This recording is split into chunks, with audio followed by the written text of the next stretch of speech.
तुम्ही पाहत आहात MCN न्यूज मराठी। साहित्यरत्न लोकशाहीर डॉक्टर अण्णाभाऊ साठे यांच्या जयंतीनिमित्त 1 ऑगस्ट रोजी खामगाव शहरात विविध कार्यक्रमांचे आयोजन करण्यात आले होते।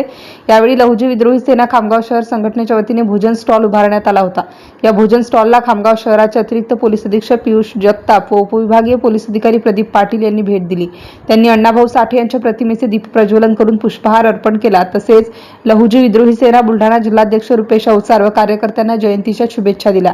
यावेळी पोलीस अधिकाऱ्यांनी लहुजी विद्रोही सेनेच्या सामाजिक उपक्रमांचे कौतुक करत समाजसेवेचे कार्य सातत्याने सुरू ठेवण्याचे आवाहन केले।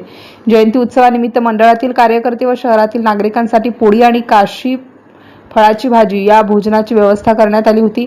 या उपक्रमाला नागरिकांचा उत्स्फूर्त प्रतिसाद मिळाला। यावेळी पवन माळवंदे, रामा गायकवाड, देवराव अवचार, हरिभाऊ अवचार, देविदास धमेरिया, प्रभाकर गायकवाड, अविनाश शिगळे, आकाश गायकवाड, अभय धमेरिया, वेदांत धमेरिया यांच्यासह लहुजी विद्रोही सेनेचे पदाधिकारी व मातंग समाज बांधव मोठ्या संख्येने उपस्थित होते। MCN न्यूज मराठीकरिता गजानन खंडारे, खामगाव ग्रामीण।